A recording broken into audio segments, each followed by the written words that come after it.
Good evening, everyone, and welcome to the 6:00 p.m. news. Today, we will bring you notable domestic and international news.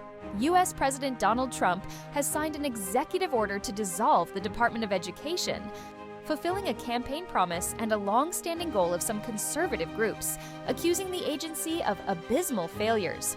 The Republican president pledged to return the funds controlled by the Department of Education to individual states. "We will close it as quickly as possible," Trump declared, although the White House acknowledged that completely dissolving the agency would require congressional approval. Trump's move is now facing legal challenges from those seeking to prevent the closure of the Department of Education, as well as the agency's major staff cuts announced last week. Surrounded by children sitting at desks in the White House on Thursday, March 20th, President Trump said the U.S. spends more money on education than any other country, but added that American students rank near the bottom. The White House stated that his administration will cut parts of the Department of Education within legal bounds. This executive order is likely to face legal challenges, similar to many other efforts by the Trump administration to shrink the size of the federal government. At the signing ceremony, Trump praised Linda McMahon, whom he appointed as Secretary of Education, and expressed hope that she would be the last person to hold the position. He said he would find something else for her to do in his administration. Immediately after Trump signed the order, Republican Senator Bill Cassidy from Louisiana announced plans to introduce a bill to close the Department of Education. However, with the Republican Party's narrow 53-47 majority in the Senate, where closing a federal agency requires 60 votes, this goal becomes difficult to achieve. But even if the Department of Education is not officially closed, the Trump administration can still significantly cut the agency's budget and staff, similar to how they did with the U.S. Agency for International Development, USAID, which led to the cessation of many programs and humanitarian activities. The content of the newly signed executive order does not specify the actions the administration will take or which programs may be cut. The order directs McMahon to take all necessary steps to facilitate the closure of the Department of Education and transfer education decision-making to state and local governments. The order also requires her to ensure the efficient and uninterrupted provision of services, programs, and benefits upon which the American people depend. Established in 1979, the U.S. Department of Education manages student loans and implements programs to support low-income students.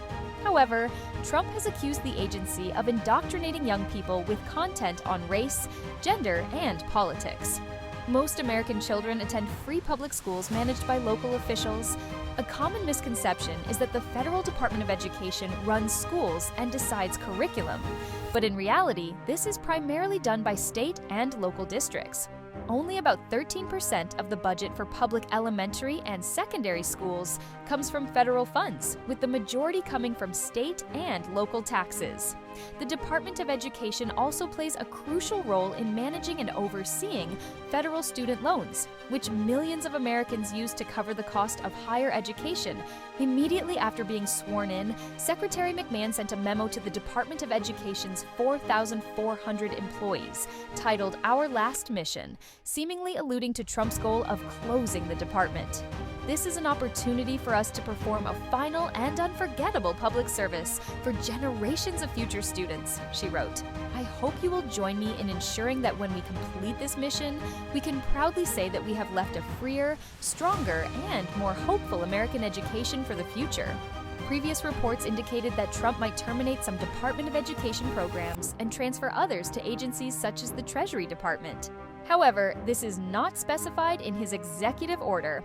The American Federation of Teachers, AFT, the largest teachers union in the U.S., criticized Trump's plan, stating that he does not care about equal educational opportunity for all children. In its statement, the AFT emphasized, "No one likes bureaucracy and everyone wants more efficiency, so find ways to do that. But don't use the war on woke as an excuse to attack poor children and children with disabilities." For over 40 years, conservatives have repeatedly complained about the Department of Education and floated the idea of abolishing it.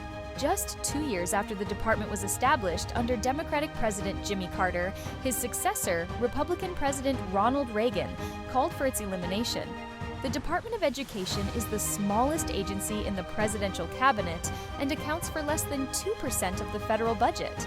Some of the department's staff have been affected by large-scale staff cuts under the Trump administration.